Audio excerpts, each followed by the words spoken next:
The twin suns burned high over the desert, turning the dunes into an endless sea of molten gold.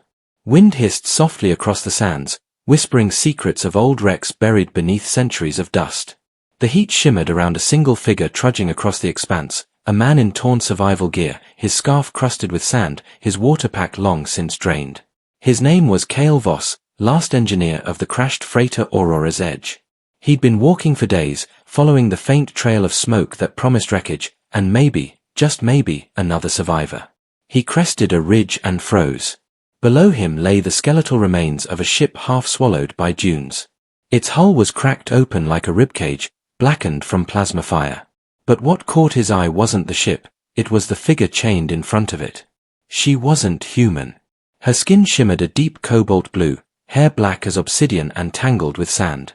A heavy collar circled her neck, pulsing faint red light. Thick chains bound her wrists and ankles, their metal scorched in places as if they'd resisted tremendous heat. She was barely breathing. Cale's heart lurched. He slid down the dune, boots sinking into the hot sand. She didn't move as he approached. Up close, he could see the fine lattice of circuitry under her skin, glowing faintly like veins of fire. Her eyes snapped open, golden, sharp, alien. Instinct made him step back, hand dropping to his sidearm. But she didn't attack. She just stared, terrified. "Don't," she whispered, her voice cracked and dry. "Don't come closer." "You're hurt," Cale said. "I can help." "No," she said again, the fear in her tone cutting through the air. "You'll die." He frowned. Die from what? She tried to lift her hands, but the chains pulled taut. "The collar," she said weakly. "It's not a restraint. It's a bomb." Cale stared at the faint red glow around her neck. "A bomb. If it triggers," she whispered, "nothing lives for 1,000,000 miles." The words hit him like a punch. "Then why are you still breathing?" "Because I haven't moved wrong yet," she said. "Because it's waiting." He crouched, careful to stay out of reach of the chains. "Who did this to you?" "Your kind," she said bitterly. "Humans." He blinked. "That's impossible. There hasn't been human contact this far out for 86 years, she finished for him. "I counted." Her eyes flicked to his chest insignia. "You're from the Aurora's Edge, aren't you?" "How do you?" "I intercepted your distress signal," she said. "It woke me." Cale studied the collar. It was old, military make, but the core wasn't human. The design was hybrid, human tech merged with alien biocircuitry. "If I can disable it, don't touch it," she gasped, chains rattling as she flinched. "It's linked to my nervous system. Any interference, and it detonates." He took a slow breath. "So it's alive." "So am I," she said quietly. "Barely." He met her gaze. "What's your name?" "Lyra," she said. "Of the IRA Len Dominion." "And who thought it was a good idea to chain a Dominion operative to a bomb?" Her lips curled faintly. "Your people. During the War of Glass."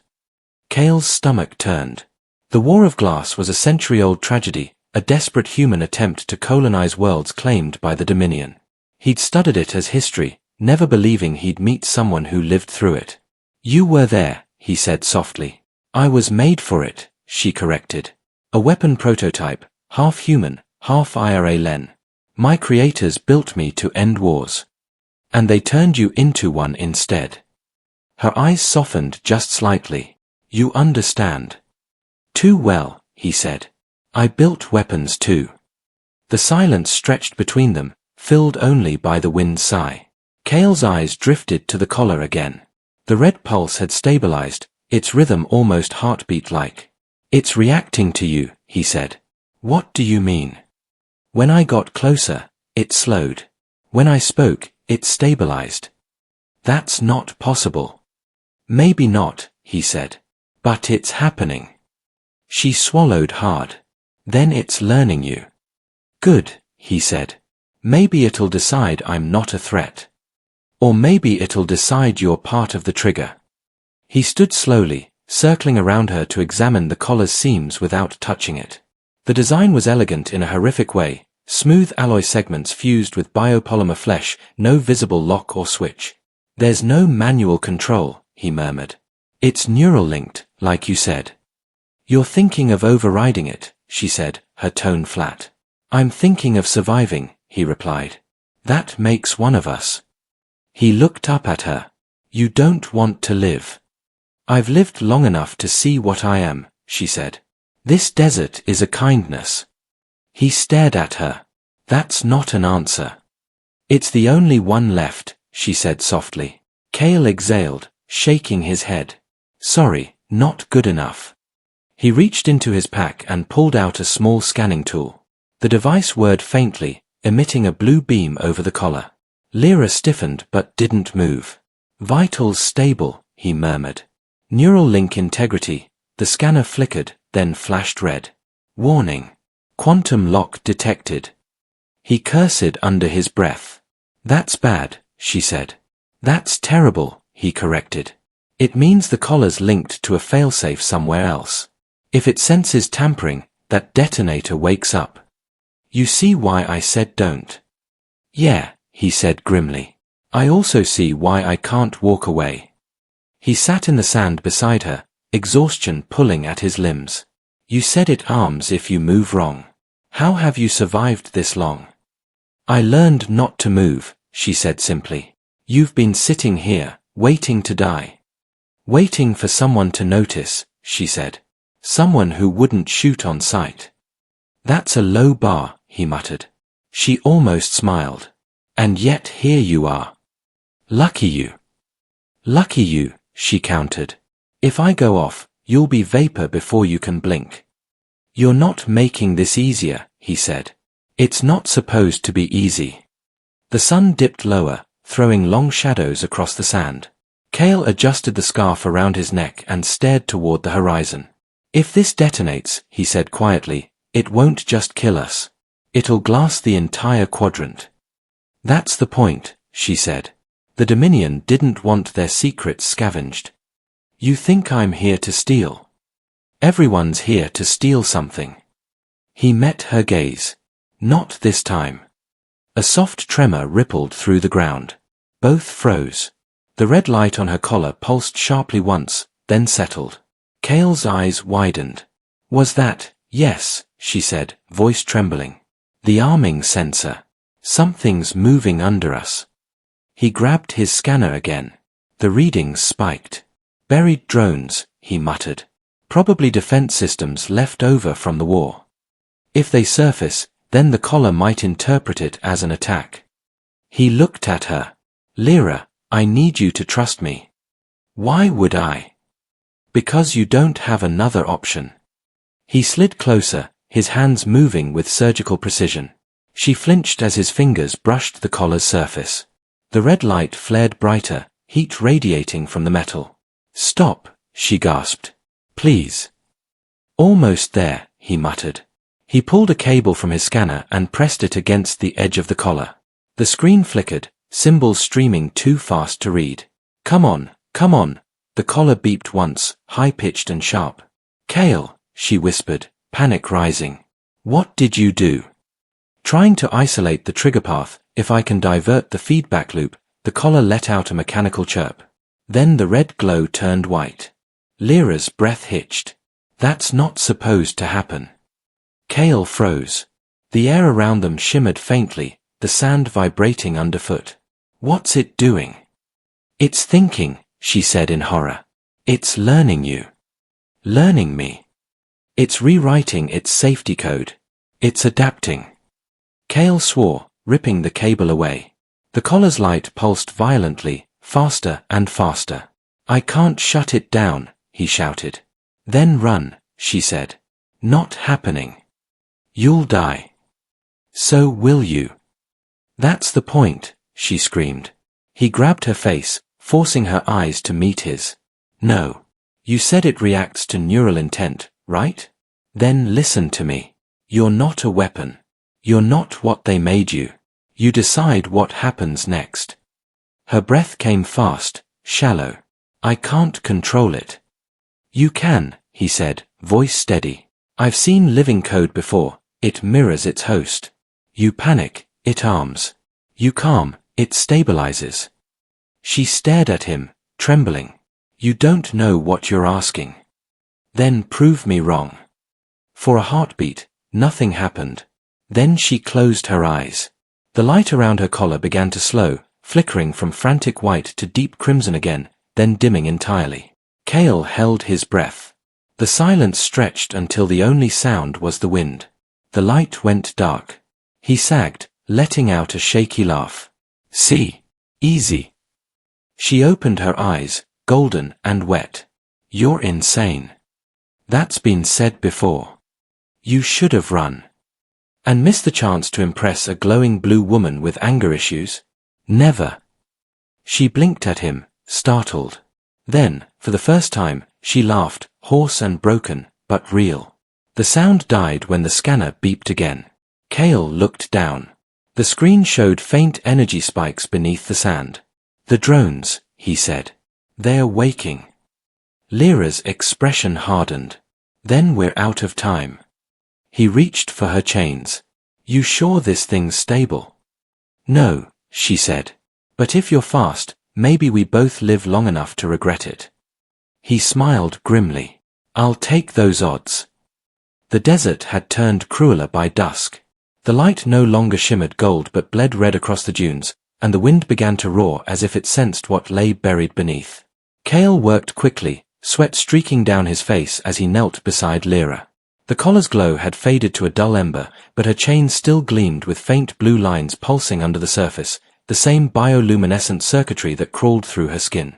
The links are fused, he muttered, scanning one of the restraints. Composite alloy, woven with nanobinders. Standard Dominion containment tech. Lyra watched him, her expression tight. You can't break it, she said. Not without triggering the collar again.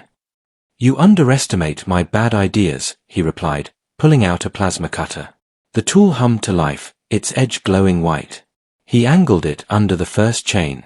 The metal hissed but held firm. It's self-healing, he muttered. That's impossible. You'd be surprised how often I hear that. He adjusted the cutter's frequency, sparks flying as the beam deepened its burn. The chain pulsed brighter in response, reacting defensively. It's alive, he realized. Partly, she said. Everything Dominion made is. Charming design choice. You built dead things that kill, she replied coldly. We built living things that obey. Cale shot her a look. Obedience isn't life. Neither is war. For a moment, the tension between them was louder than the wind. Then the ground trembled. Cale froze, his instincts prickling. Lyra's eyes snapped toward the horizon. They are coming, she said. The sentinels. He followed her gaze and saw it, a thin ripple moving through the sand, a disturbance spreading outward in concentric rings. He grabbed her shoulder. How far are they? Too close. How many? Enough. He cursed softly. Then we move now. She stared at him like he was insane. You can't move me without the collar reading it as a threat. Then we'll convince it I'm not one. Cale, trust me. He slid his hands under the chain links, feeling the heat pulse through the metal. Listen to me, he said calmly. The collar responded to neural patterns, right? So it mirrors your emotion. If you panic, it'll think I'm attacking you. You're assuming it cares what I feel. I'm assuming it still knows what fear is. Her lips parted, uncertain. And if it doesn't? He smiled faintly. Then I'll improvise. The ground rumbled again, closer now. He could feel the vibration through his knees. On my mark, he said. Slow breath in, hold it, now. He pulled. The chains groaned, metal straining, the plasma cutter slicing through the smallest seam. The collar's light flared pink, then dimmed again. He exhaled sharply. 1 down. 3 to go, she said through clenched teeth. Then stop talking. You first. She gave him a glare so sharp it could have cut steel, but she focused, her breathing slowing as he worked through the next link. The sound of the sentinels grew louder, a deep mechanical roar like 1,000 machines stirring from slumber. The horizon rippled with motion. Black shapes emerged, sleek and insect-like, crawling on too many limbs to count. Kale's hands moved faster. Sparks flew. "They'll be here in minutes," she said. "Less if they fly." "Then we'd better make this quick." "That's your plan." "That's every plan." The third chain snapped free, the broken end sizzling in the sand. The collar's red glow returned briefly, pulsing faster. Lyra winced, her breath catching. "It's waking," she said. "Stop. If I stop, you're buried alive," he said, cutting through the final restraint. The pulse turned white-hot.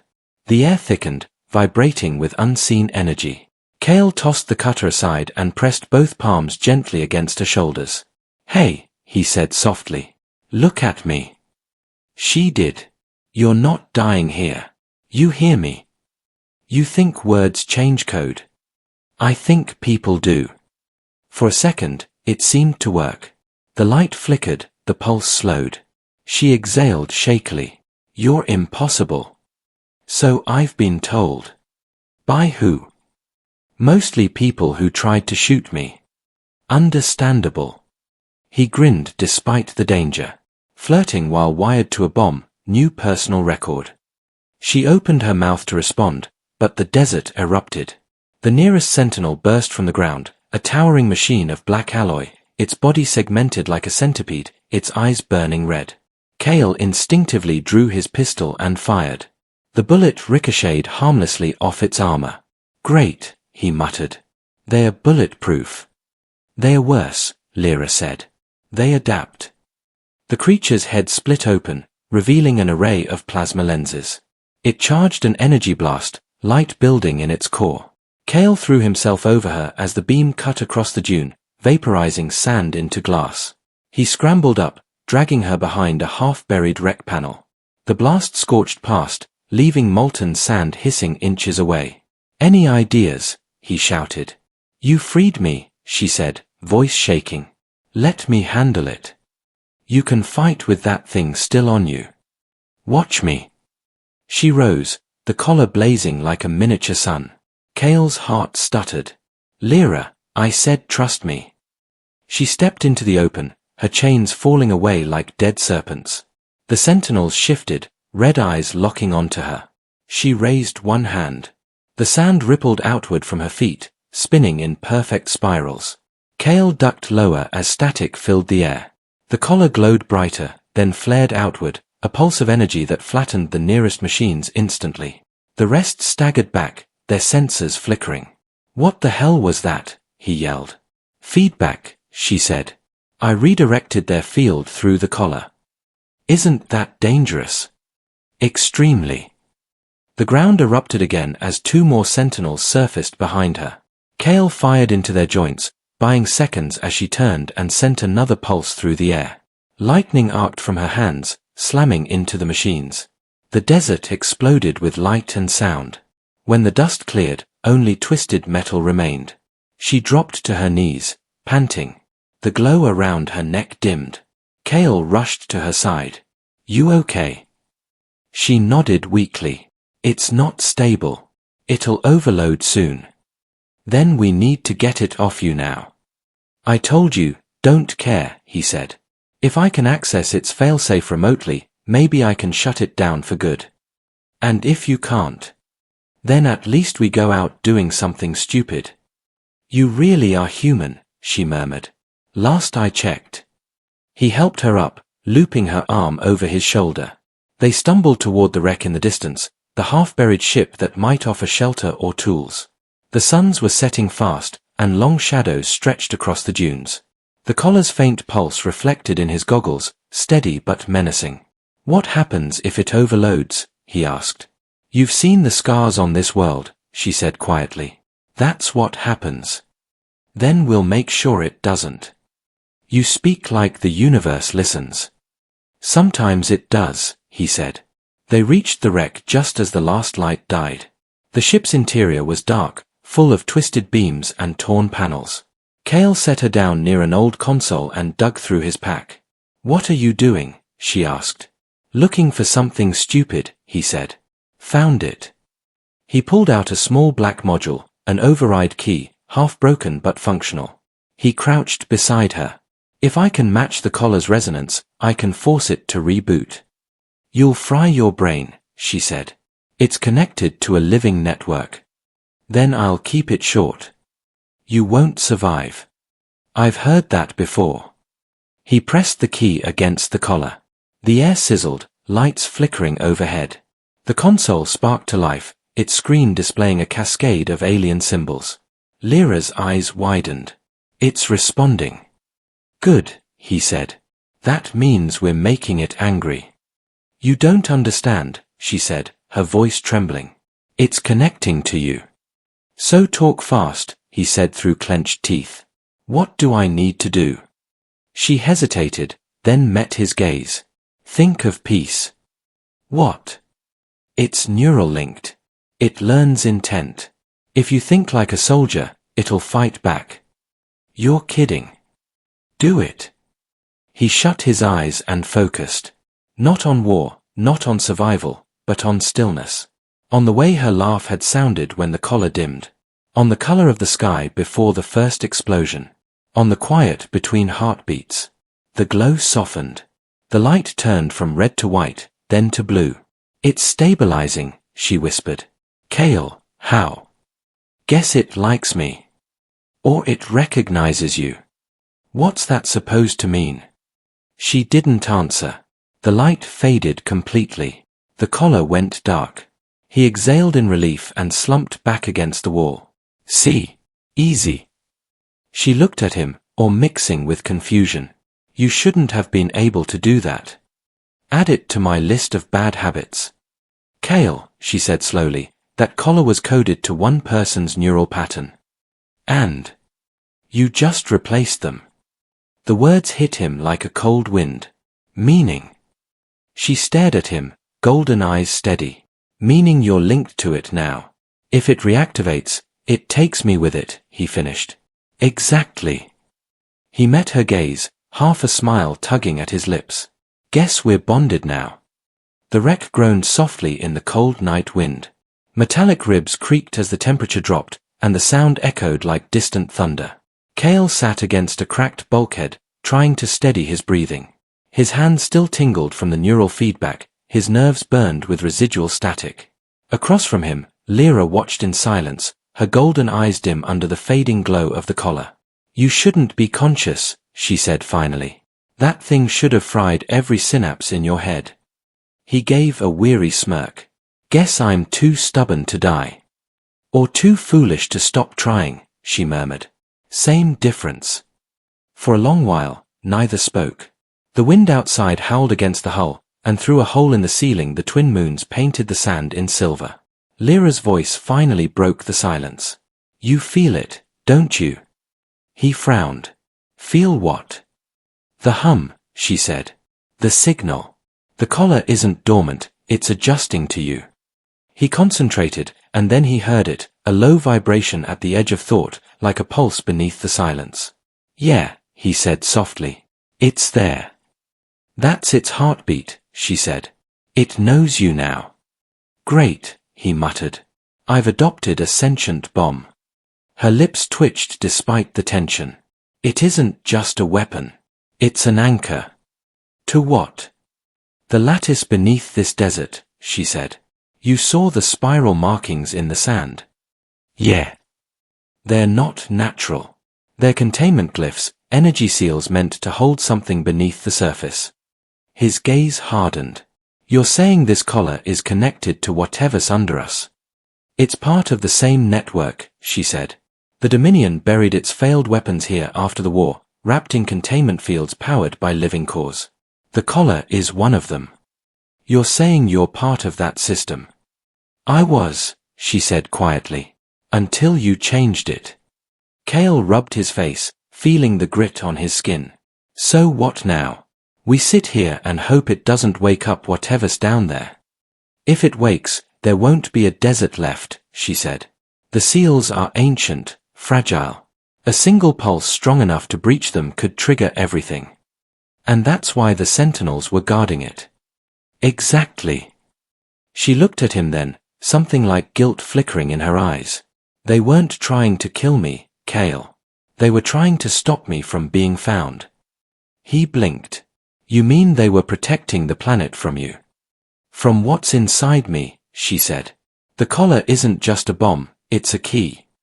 The air seemed colder suddenly. Kale studied her face, trying to gauge truth from fear. A key to what? The core vaults, she said. Where they hid the Dominion's last weapon, the Singularity Seed. That sounds friendly. It isn't, she said softly. It's a planetary engine, a weapon that folds reality. It can rewrite gravity, time, even life. They buried it when they lost control. Kale's mind raced. And your collar is its lock, she said. If it triggers, it won't just explode, it will open. Kale stood, pacing the wreck. All right. So we have a superweapon buried under us, tied to your heartbeat, and now tied to mine. Correct. Fantastic. He stopped, facing her. You said it responds to neural intent, right? That it can be influenced.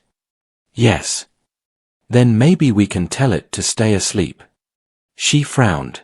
It's not that simple. Nothing ever is. Kale, this isn't code you can rewrite. It's alive. So talk to it. Her expression tightened. You don't talk to something that predates language. Outside, the wind shifted again, only this time, it carried sound. Distant, rhythmic, mechanical. Kale went still. Do you hear that? Engines, she whispered. Ships. He climbed up the wreck slope and peered through the shattered hull. Over the dunes, 3 faint lights cut through the darkness, dropships, moving in formation. Human, she asked. Maybe, he said. Or worse. They found the signal, she said bitterly. When you connected to the collar, you broadcasted its frequency. So I basically lit a beacon. Yes, she said. Congratulations, you've doomed us both. Story of my life. He dropped back down and grabbed his pack. We have to move. We can't outrun ships. No, but we can make them chase something else. He dug through the wreck until he found an old power cell, cracked but still humming. He rewired it quickly, his hands moving with practiced efficiency. Lyra watched, curious. What are you doing? Making a decoy, he said. If I rig this cell to mimic the collar's pulse, maybe I can throw them off. Maybe. Optimism doesn't suit me, he said. He planted the cell outside the wreck, programming it to emit a rhythmic pulse that mirrored the collar's hum. As he worked, the sound of the approaching ships grew louder. The wind swirled sand into miniature storms. You should leave me, she said quietly. If they're human, they'll take you alive. And leave you here with a planet killer strapped to your neck. It's what I deserve. You really don't get it, do you? He said. I'm not leaving. Why? Because someone left me once, he said, his voice low. Because I know what it's like to be buried alive and forgotten. She stared at him, words dying on her tongue. Before she could answer, a blinding beam swept over the wreck. Kale ducked behind the hull, pulling her close. The ship circled above, engines rumbling like thunder. They're scanning, he whispered. Looking for the collar. If they find us, they won't, he said. Not if this works. He triggered the decoy. The power cell emitted a high-pitched pulse, identical to the collar's resonance. The ships shifted direction immediately, angling toward the signal. It's working, she whispered. They're taking the bait. For now, he said. They waited until the roar faded into the distance. Only then did Kale let out the breath he'd been holding. That buys us a few hours, he said. We need to find shelter deeper in the wreck. Lyra nodded, wincing as she stood. You shouldn't have done that, she said softly. You risked everything for me. I've done dumber things for less reason. You don't know what I am. You keep saying that, he said, but I don't see a monster. You should. Why? She met his gaze. Because I've killed more people than you can count. So have I, he said quietly.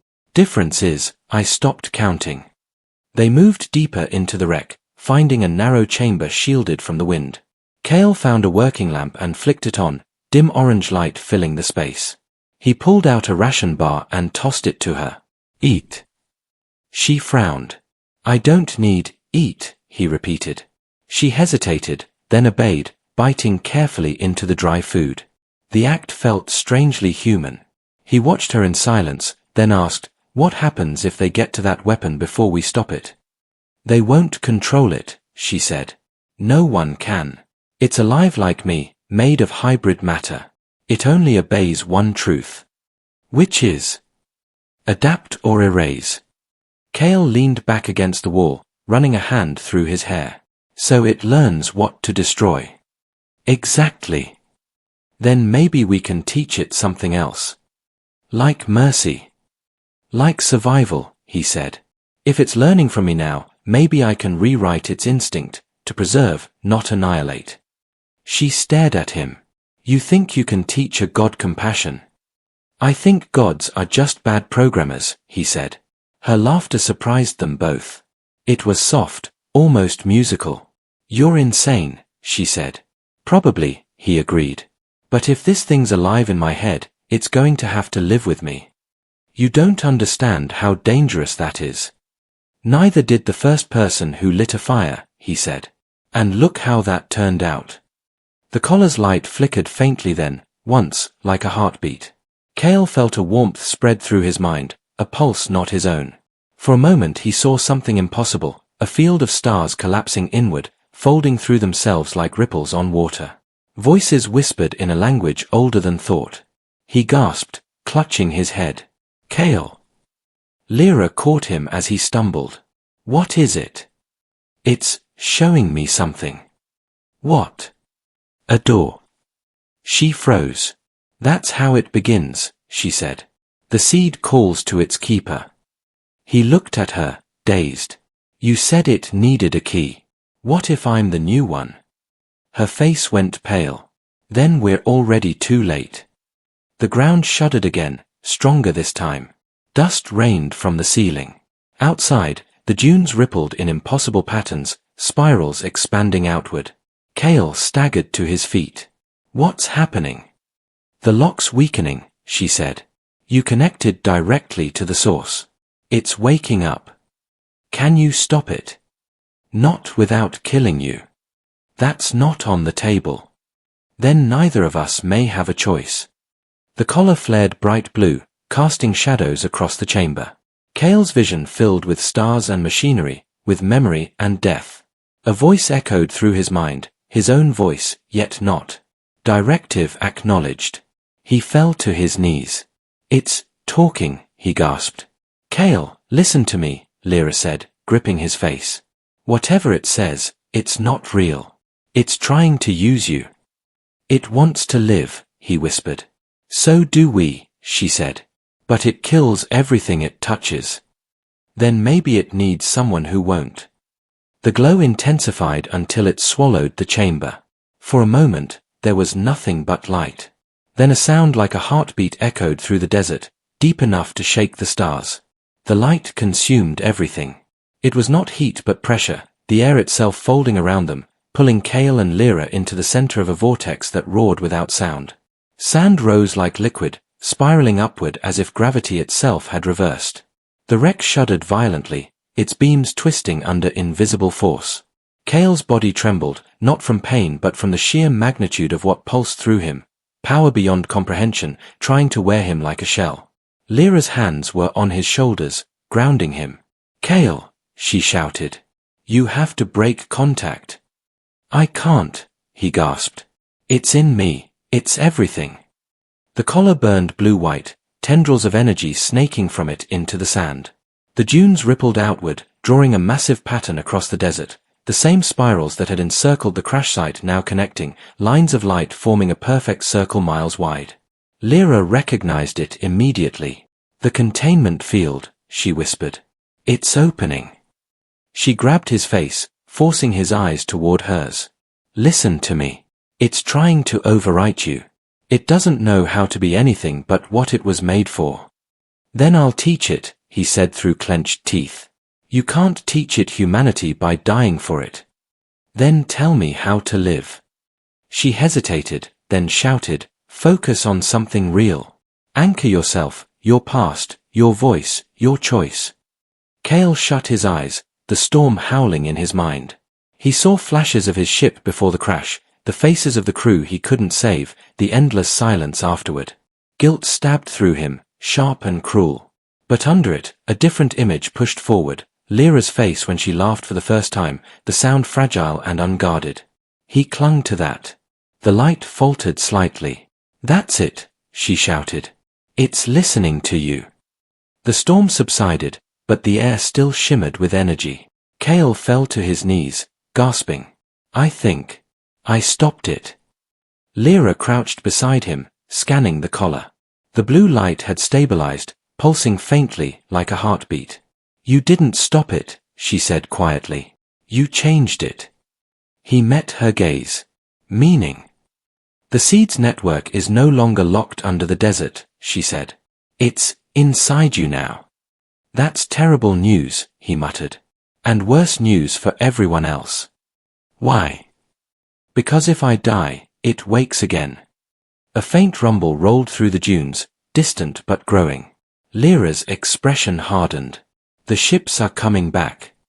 Of course they are, Cale said. They tracked the activation surge. If they capture you, they'll try to use you as the trigger. He pushed himself to his feet. Then we don't let them. Cale, no. You said the seed needs intent to act. Then we use that. She frowned. You mean weaponize it? I mean control it. No one has ever controlled it. No one's ever tried being nice to it. Her disbelief broke through the fear. You are insufferable, she said. You're not the first to say that. You can't charm a singularity. I can try. He looked at her, determination burning through exhaustion. We can't run from this, Lyra. We end it here. She studied him a long moment, then nodded. If we're doing this, we'll need to draw them into the open. The seed reacts to conflict. It feeds on aggression. So we make them attack first. And hope it recognizes you before it recognizes war. They climbed out of the wreck into the cold night air. The stars above burned bright, and on the horizon the glow of approaching ships cut through the darkness, sleek silhouettes gliding low over the dunes. Lyra moved with silent grace, checking the rifle she'd scavenged earlier. Cale stared at the collar's glow reflected in her eyes. You don't have to fight, he said. I was made for it, she replied. That doesn't mean you have to keep doing it. And you? I was made to fix things, he said. So I'm fixing you. The first ship dropped low, spotlights cutting across the sand. Cale could see the insignia on its hull, human. He swore under his breath. They're ours. Not anymore, Lyra said. No faction uses scavenger vessels like those. They've gone private. Mercenaries. Or worse, contractors for the old Dominion trade networks. People who sell wars, he muttered. The ship opened fire.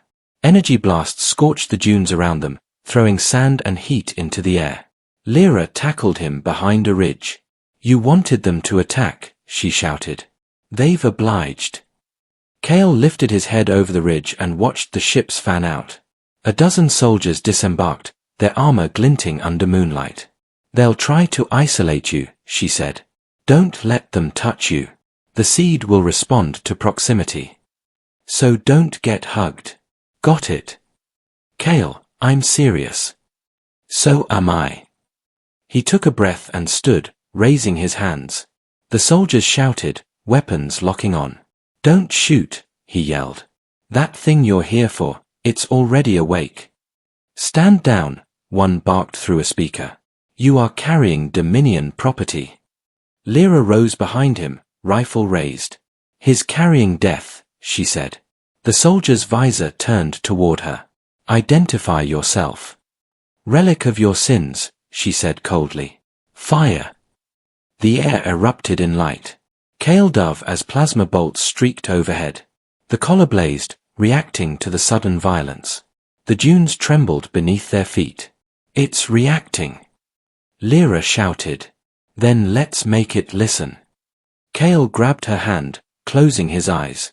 He could feel the seed pulsing in his mind, raw energy coiling at the edge of reason. Directive awaiting.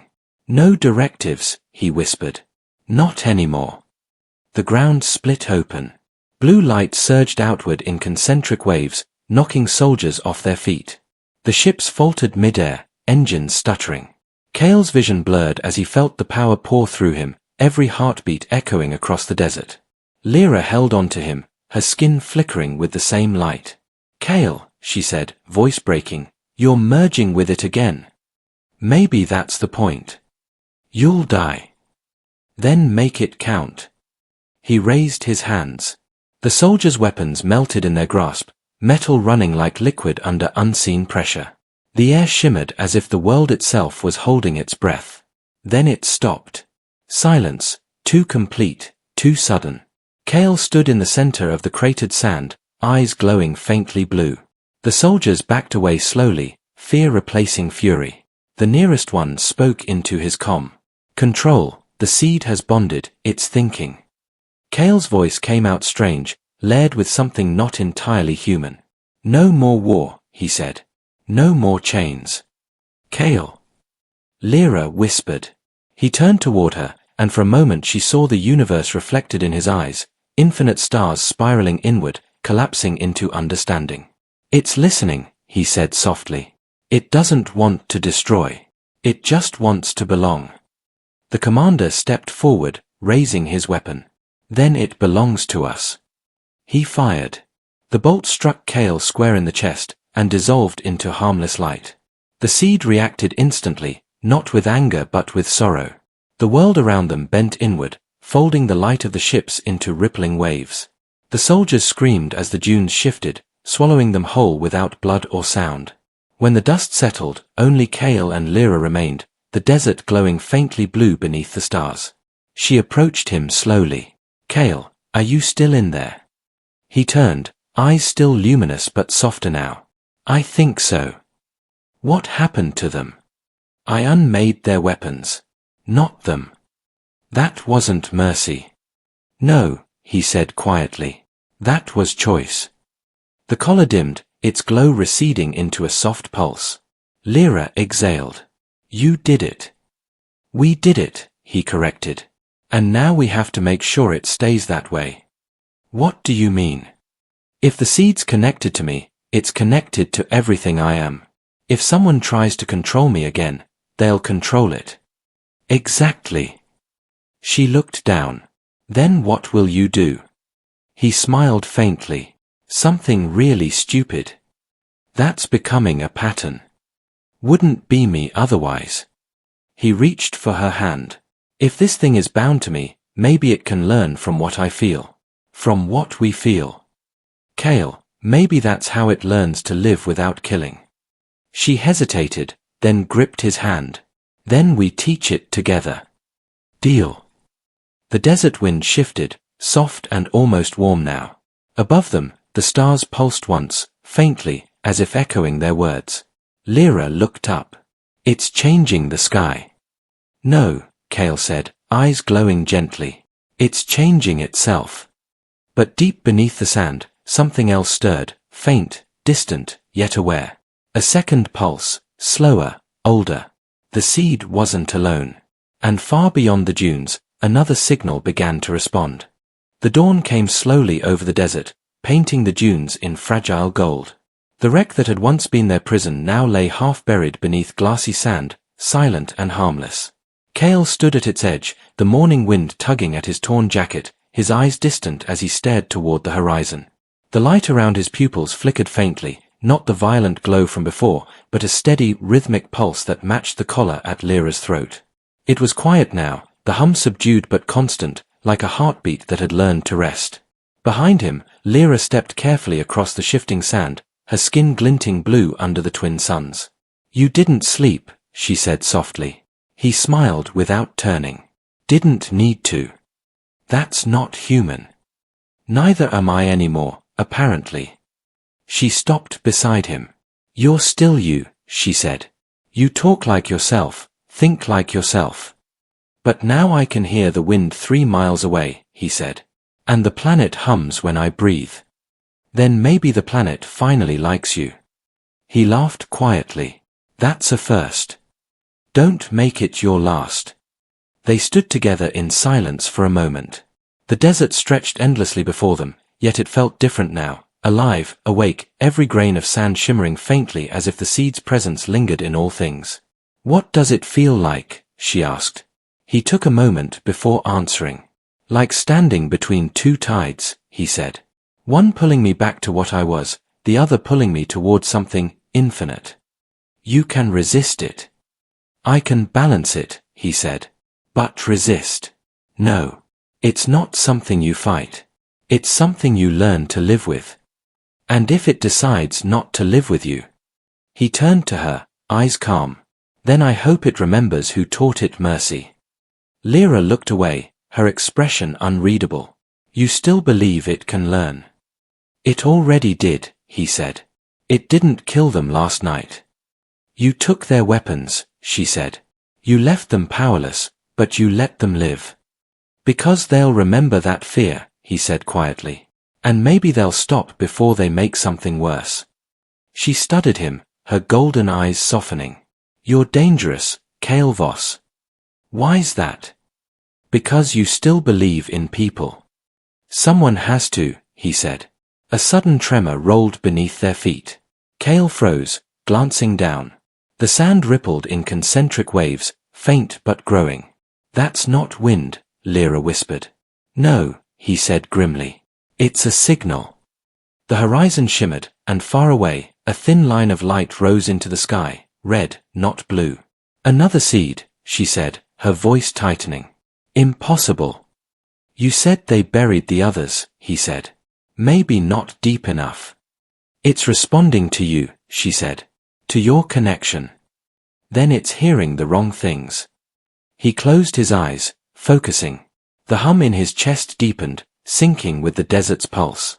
He reached for the connection, the strange living network that now linked him to the seed, not through machines but through thought, through will. He could feel its awareness ripple outward like a tide. Beneath the surface, he sensed the presence of the second seed, vast, restless, older. It was waking slowly, curious but cold. It's not hostile yet, he said. Then stop it before it remembers how. He opened his mind further, extending the calm he'd built, the memory of stillness, of peace. For a heartbeat, it worked. The red glow dimmed. But then another voice joined the silence, deeper, older, resonant. Directive restored. Kale gasped, clutching his chest. The blue light at his throat flared violently. It's reasserting the old code, he said. It's trying to override me. Lyra grabbed his arms. Then don't let it. You changed one, you can change the other. That's not how code works. Then stop thinking like a coder. Her voice cut through the chaos, fierce and grounding. Think like a human. He forced his eyes open. The world had turned white with heat, sand lifting into the air as the red glow spread. He saw flashes, Dominion scientists, the first seed being buried, soldiers dying as the containment fields failed. The Red One had watched it all and learned the wrong lesson, that destruction was mercy. It doesn't know peace, he whispered. Then teach it. It's too strong. You told me once nothing's too strong if it can learn. He met her gaze, saw her resolve there, and took her hands. If this doesn't work, then we make it work. Together. Always. They closed their eyes, their minds linking through the collar's shared pulse. The storm around them surged, red and blue colliding into violet light that tore across the sky. The energy field extended for miles, a living aurora stretching between the two seeds. Kale's heartbeat synchronized with Lyra's, their shared intent radiating outward like a wave of warmth cutting through the fury. Remember, she whispered into the storm. You are not alone. For a moment, everything stilled. The second seed's presence hesitated, flickering like a candle in wind. Kale felt it, the confusion, the recognition. The concept of coexistence, alien and fragile, bloomed in its circuitry. But buried within it, a fragment of the directive still burned, the order to cleanse. The red glow pulsed one final time. "It's not enough," Kale said. "Then give it more." "How?" "Show it why we live." He opened every memory he had, his crew, the laughter of friends lost, the sound of storms on steel hulls, the warmth of human touch, the ache of failure and the will to keep moving anyway. The seed absorbed it all, not through logic but through emotion. The light brightened, red dissolving into violet, then into blue. The tremor stopped. The desert fell silent again. Kale collapsed to his knees, breathing hard. The collar's glow softened until it was barely visible. Lyra caught him before he fell. "You did it," she whispered. "We did it," he murmured. "It's quiet now." Both of them. For now. They stayed like that for a long time, surrounded by the calm aftermath of the storm. When Kale finally lifted his head, the horizon shimmered with faint auroral waves, the remnants of the seed's light refracted through the sky. "It's beautiful," she said. "It's peace," he said. "Even if it doesn't last forever." "Nothing does," she replied softly. "That's what makes it worth fighting for." He smiled faintly. "You sound human when you say things like that. Maybe I learned from you." "You definitely learned my bad habits." "You mean hope." "That one too." The suns climbed higher, their twin shadows stretching long behind them. They began to walk, side by side, leaving the wreck and the faintly glowing desert behind. "Where will we go?" she asked.